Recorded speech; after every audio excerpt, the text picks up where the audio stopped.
Fantastic. Now, friends, it gives me great pleasure to call on our other special guest, that being the Honourable Chris Minns, who is the New South Wales state politician, who is the leader of the New South Wales Labor Party, New South Wales opposition leader.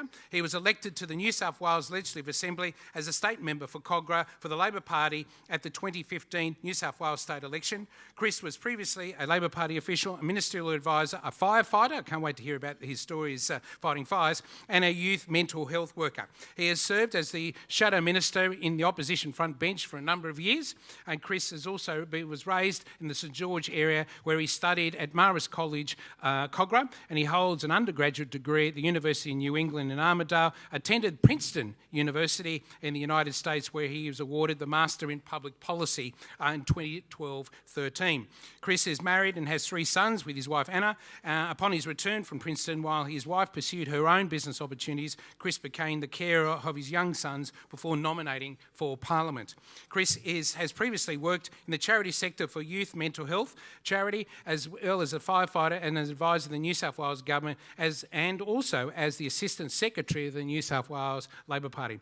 Chris was first elected into public office in 2004 as the Penshurst Ward Councillor of Hurstville City Council, and was elected a term as Deputy Mayor in 2007 and 2008. He joined the Australian Labor Party in 1998, where he was 18 years old, and was elected the member of Kogarah in 2015. Please, friends, welcome Chris Minns.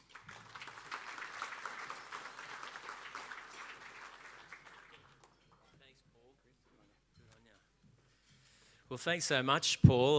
That's my Wikipedia entry, so I might have to bring you on the road with me when I give speeches. It's wonderful to be here with all of you, and thank you for coming in such large numbers. It's a real privilege for me to attend this annual lunch and to see so many friends and familiar faces and really titans of industry in the state of New South Wales, drivers of the New South Wales economy over what has been a difficult last couple of years. I'd like to, of course, pay tribute to Salim Nicholas, the President of the Australian Lebanese Chamber of Commerce. Thank you, Salim. It's wonderful to be here with the Consul of Lebanon as well, and my colleagues, Steve Camper, Jihad Dib, Shuket Musulmani, who are all in attendance, as well as local mayors and former members of parliament like John and Katrina Hodgkinson. Coming here and listening to the stories about this Chamber of Commerce, and in particular Salim's story, a twin, somebody that grew up in Lebanon, that came to Australia in 1984, that had to bounce between Cyprus and Lebanon and Australia to complete his high school certificate, and in the end completing it in 6 months, years 11 and 12 in 6 months at St George TAFE, before starting a business, going to university, and then becoming president of this Chamber of Commerce. I think to myself, what would the early rounds of immigrants to Australia from Lebanon think about the task and the step that they took to come to a country on the other side of the world on what would inevitably be a big gamble? Not knowing the culture, not knowing the language, in many cases not potentially sharing the same religion, but deciding that it was better to start a new life and to take on an adventure. And I suspect that those first rounds of immigrants to Australia in 1880s would be hugely impressed and overjoyed to see this organisation and the people who are involved in nearly every facet of commercial and public life in this country, the Lebanese community of Australia. 250,000 people in Australia claim Lebanese heritage, 70% of them live in New South Wales, and with such a huge number involved in the property, commercial and development sector, they have literally changed the face of our city for the good, and we owe a huge debt of gratitude to the people in this room and those that have come beforehand.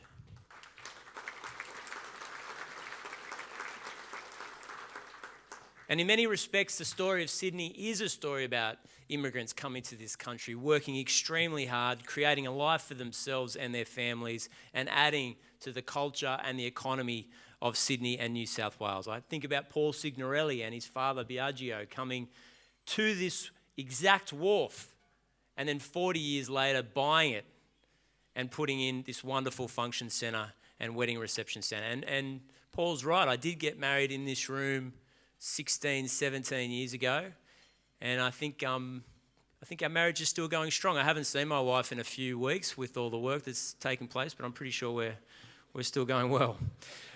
I'll have to check in tonight. Look, the budget outlook, the economic situation in New South Wales is really challenging. The circumstances facing everyone, whether it's businesses, whether it's the New South Wales government, whether it's small businesses and enterprises, is challenging. If you look at the inflation rate running at 6.1%, potentially higher than that, certainly in Europe and the UK it's running higher than that, the resulting interest rate increases, the crunch when it comes to credit, as well as the difficulties in attracting and securing labour, it is difficult for businesses. New South Wales will find it particularly difficult. We are in a situation where the government has, according to the budget papers, accumulated $183 billion worth of gross debt, which in absolute terms and percentage terms is the largest this state has ever accumulated. It will be soon the case that the number 3 budget item in New South Wales will be interest on the debt that has been accumulated. Many of that and much of that is as a result of the COVID-19 measures, which are difficult for governments of all political persuasions to accommodate and deal with. And that will be the situation whether Labor wins the next election or the coalition wins the next election. But we do need a team that's in place that's prepared to fight for and lift up the New South Wales economy by helping businesses, whether it's their input costs, whether it's the difficulties associated with acquiring labour and the skills shortages that is undoubtedly the situation in the New South Wales economy. And Labor's prepared to take on these challenges. And the way we're doing that, my colleagues and I, is not by running down the Liberals and the Nationals. I've got no interest in criticising them or bad-mouthing the New South Wales Premier, who is in fact a friend of mine and someone who I consider to be a very decent, genuine person. We want to compete for the votes of the people of this state in the best way possible by offering an alternative pathway for economic growth, for looking at skills transformation, for how Australia will compete with our competitors right throughout Southeast Asia, and how we will invest in frontline services to help everybody in this state. I'm going to nominate 3 things which I think are particularly important. Firstly, tolls. The situation in New South Wales is that we're the most tolled city on the face of the earth, and we've got effectively a 100% privately owned toll road monopoly. One company owns all or part of the M2, the M4, the M5, the M5 East, the M7, the M8, Cross City Tunnel, the Lane Cove Tunnel, North Connects and the Eastern Distributor. We need to do something about it. The costs for businesses are just too big. The costs to get around Sydney are just too extreme. So we've identified holding on to government ownership of both the Cross City Tunnel and the Sydney Harbour Bridge and using that revenue to ease the tolls paid by businesses and commuters, particularly those located in Western Sydney. We need to make sure that people can commute and work and transport goods and logistics and infrastructure across metropolitan Sydney without those input costs crippling the budget bottom line. That's number 1. Number 2 is skills. Now, skills shortages are a factor right across the economy in Australia and increasingly right across the OECD. I can tell you in New South Wales there are half as many apprentices today in 2022 than there were in 2011. 2011, we had 54,000 apprentices in that particular year. Last year, we had something in the vicinity of 22,000. That means there's an underinvestment in what we regard as TAFE vocational education. We need to make sure those funds go into it because I regard it as an investment both in the economy and for opportunities for young people. And I've got no doubt, and I can point to Salim on my table, that many people in this room would have got their start in a New South Wales TAFE to give them the skills, the opportunity and the confidence to start their own business or have a trade that can work right across the economy. We want to invest in TAFE to make sure that we've got those skills and those opportunities in the New South Wales economy. Lastly, manufacturing.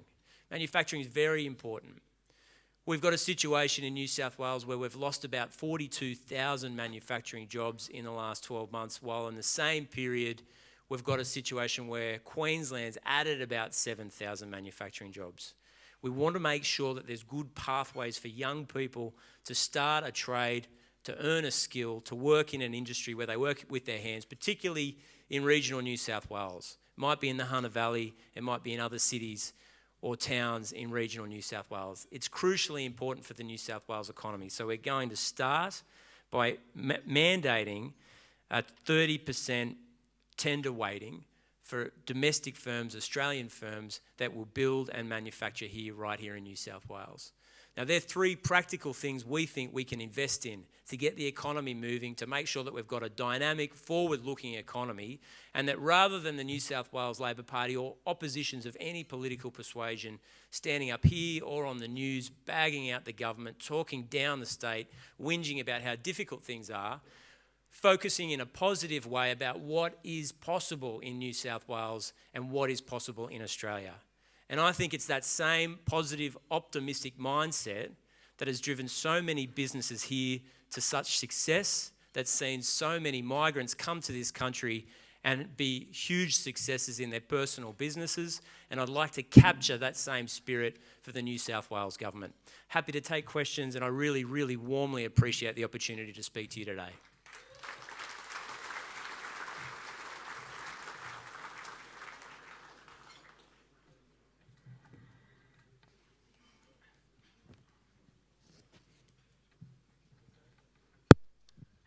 We're just removing the lectern from the stage so everyone can see us.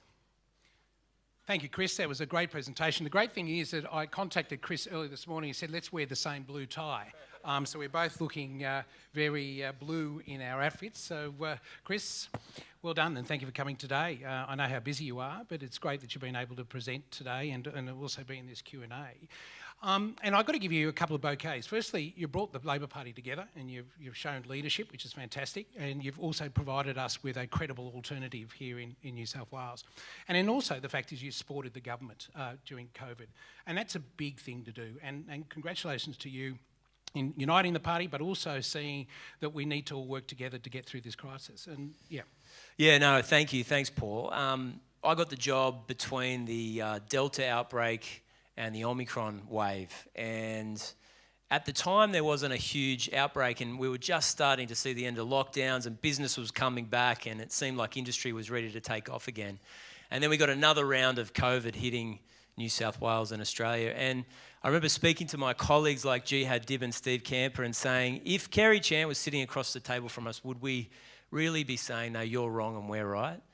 And I thought the Premier, Gladys Berejiklian at the time, was doing an excellent job.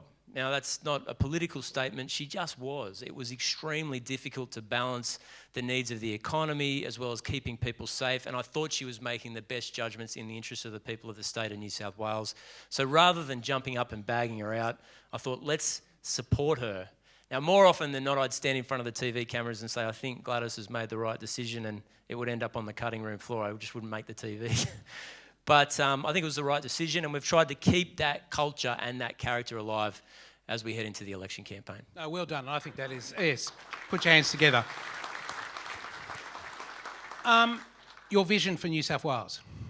Yeah, I mean, it's always a difficult question. It's the hardest question in politics. What would you do differently? But it really rests on the premise, Paul, that I think that New South Wales and Australia, but New South Wales in particular, is capable of so much more. We have got property rights, we've got a stable democracy, we've got world-class educational institutions, a wonderful public education system that has produced people, many people in this room that have gone on to amazing things. I think we're capable of more exports, more opportunities throughout Southeast Asia, a real focus on things that we build and manufacture in New South Wales to take to the world. I think it means a bit more confidence and using what has been a very challenging period over the last 2 years to think about what is possible in this state. If there are new and better ways of doing things, I'd love to lead a government that is open to those initiatives and ideas to push the state forward. It won't be easy, and I'll guarantee we'll make mistakes, but I think that positive and optimistic outlook is exactly what we need in New South Wales. I see it in evidence with a lot of businesses, and I don't see why the same culture can't be transplanted into government. Why do you want the New South Wales public to vote for you in March next year?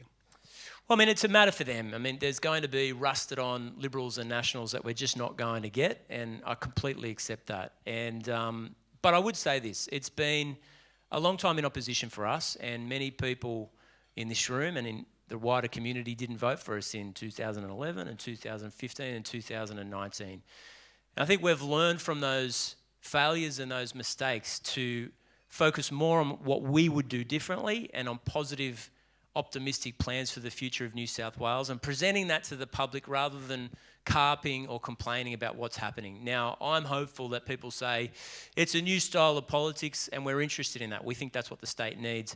But I guess we're hungry, but we're humble. It's up to the people of this state and we'll respect their decision.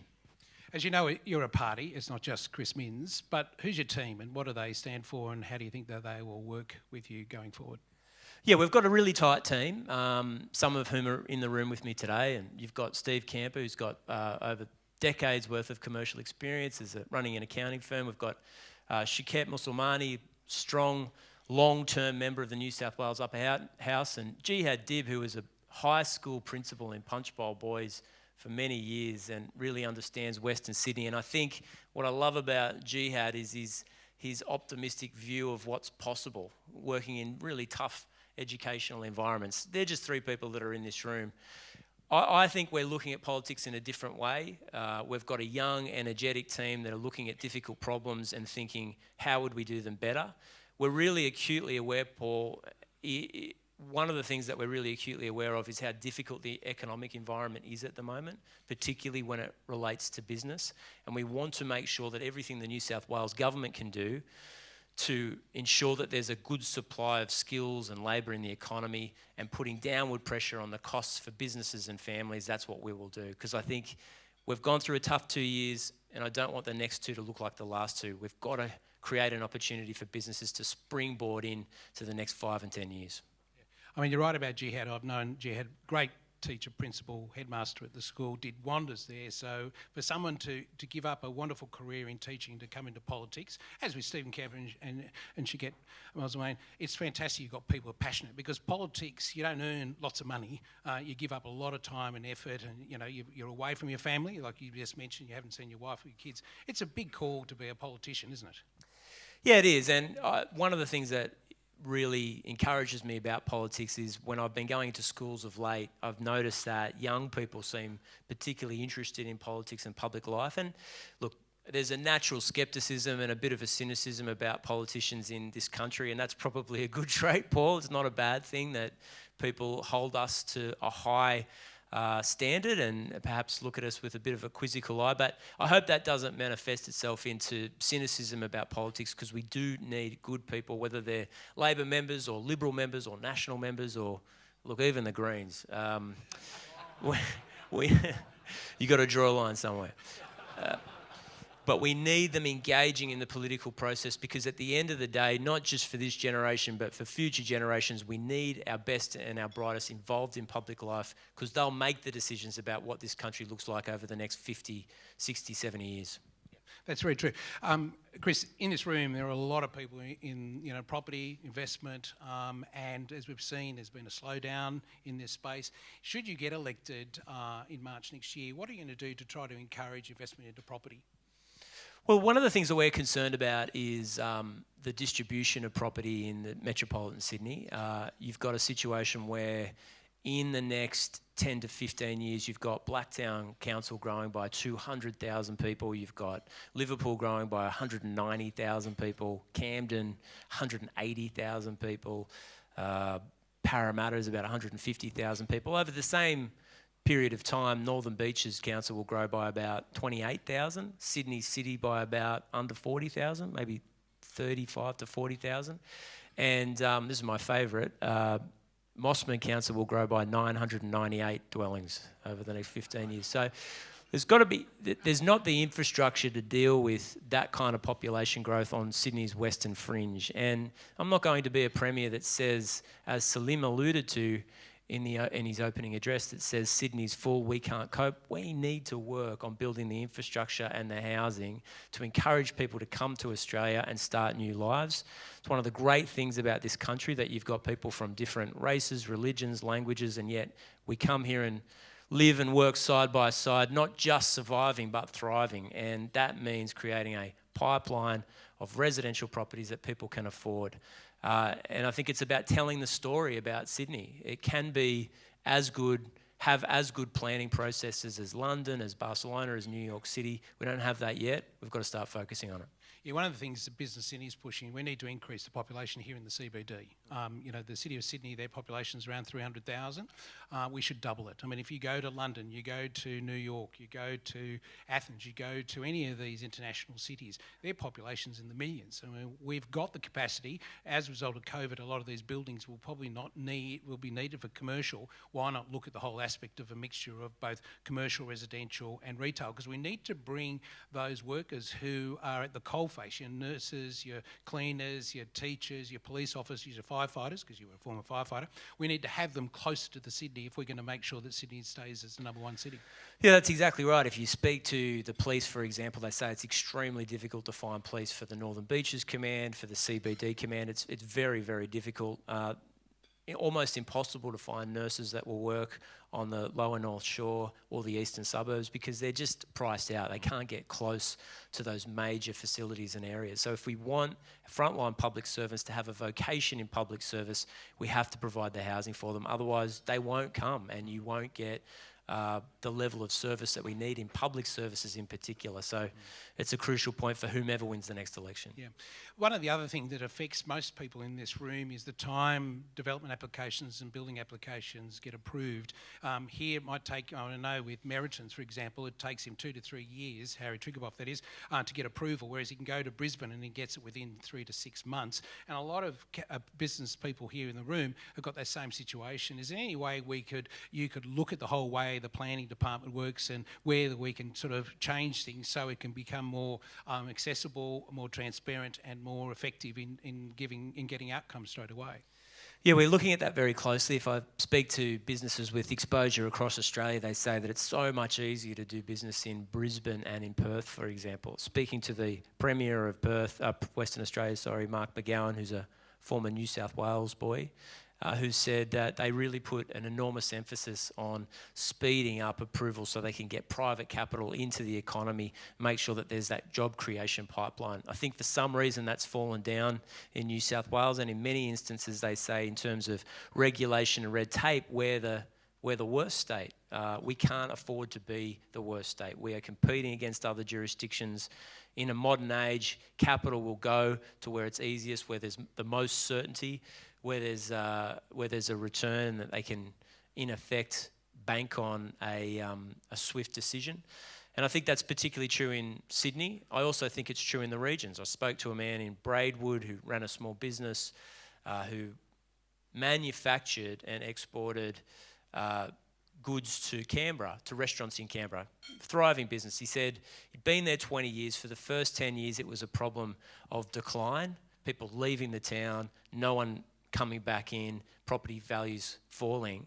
And in the last 10 years, it's the reverse problem. Not enough infrastructure to cope with people coming in, not enough staff to cope with the demand in the community. And one of the big reasons and big problems he's had is the local council not being able to approve development applications and LEP changes quickly enough. And as a result, private capital goes elsewhere. We can't lose the entrepreneurs in New South Wales because if we do, we can't rely on that absence of private capital. Yeah, otherwise a lot of people will move out of Sydney and out of New South Wales and go elsewhere, and as we've seen that with other developers and people investing in property. So anything you can do, I know previous governments have tried to fix planning, but it just seems to be one of those difficult things, and it is the driver of the economy in New South Wales, other than mining and other industries, but planning is a big issue for not only just for the property development space, but also for mining and other companies and industries.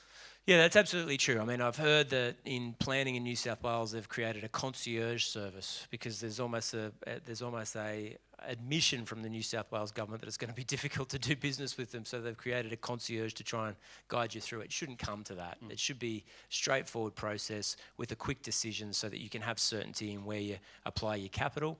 And we can look to the other states and other jurisdictions about how they do it. Part of it also, Paul, is selling what Sydney looks like, explaining in detail where the transport nodes will go, where there will be population increases, how we'll integrate that with urban space and parklands.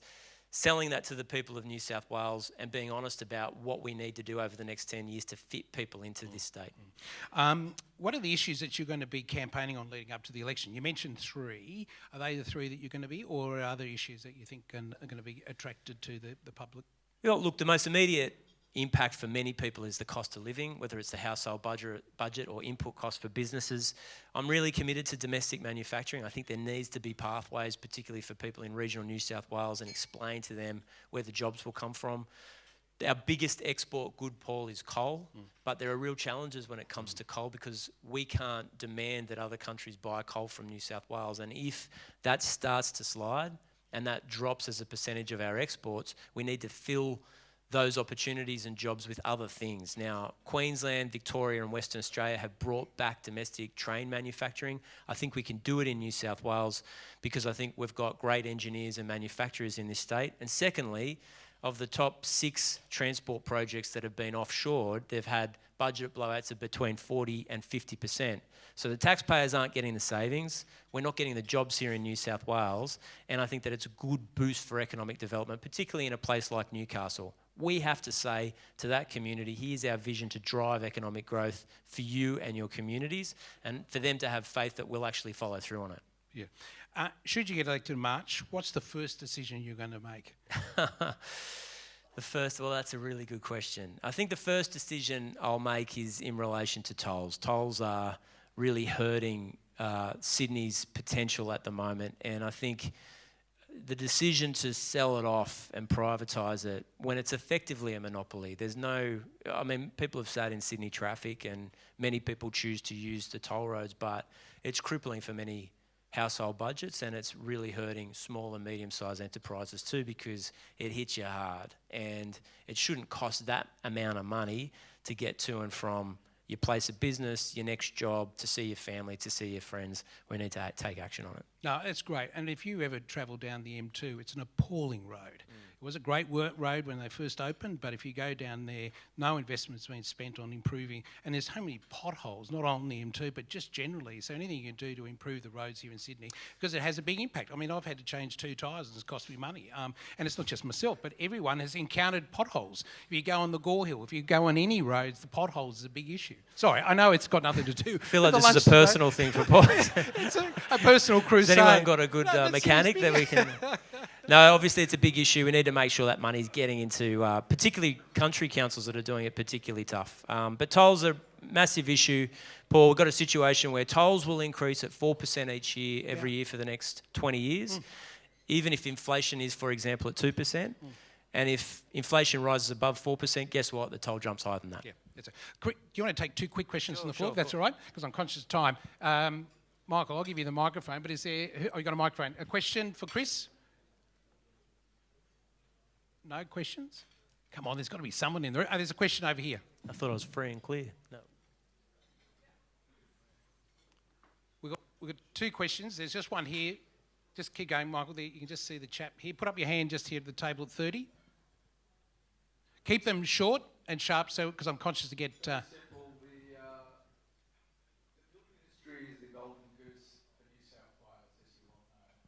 With the portal that they've got at the moment and the amount of time they give you list after list after list to comply, and they get 3rd, 4th, 5th go, it's delaying the process. What would you do?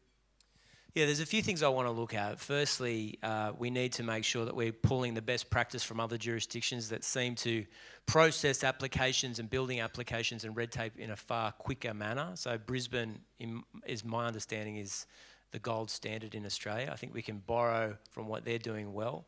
Secondly, there's underinvestment in those compliance parts of the New South Wales government. Fire safety is a great example. It requires a firefighter in many instances to inspect the facility and approve and tick off on the building application, which if there's no one available to do the work, you're in a situation where the applicant has to wait an enormous amount of time for the application and the approval. And I'm conscious of the fact that with inflation raging and the cost of construction index increasing rapidly, time literally is money at the moment. So we want quick decisions.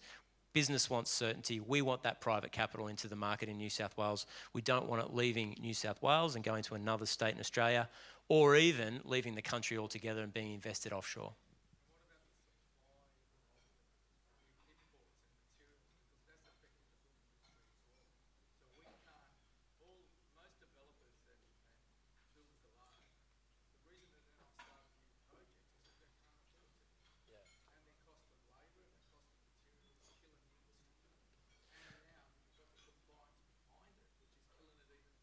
So there's a few things in that. Firstly, my understanding is the federal government is focusing now on making sure that there's that pipeline of immigrants coming to this country.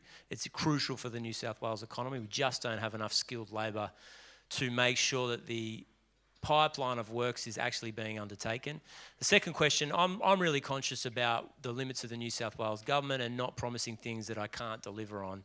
So the costs of imports to the country related to construction are the resulting increase in the costs are many and varied, some of which have to do with the conflict in the Ukraine, some of which have to do with rapid inflation in the UK, some of it has to do with the Fed in the US lifting interest rates to pretty high levels. It's difficult for me to make a prescription in relation to that, but in my view, that means that the New South Wales government needs to do everything it's responsible for to make sure that compliance costs are as low as possible and that we're transmitting and processing applications as quickly as possible.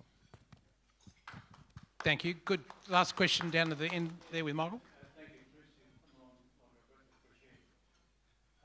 Powerhouse Museum, it's going to cost an absolute fortune to move it to Parramatta. Is it too late to save it from Darling Harbour?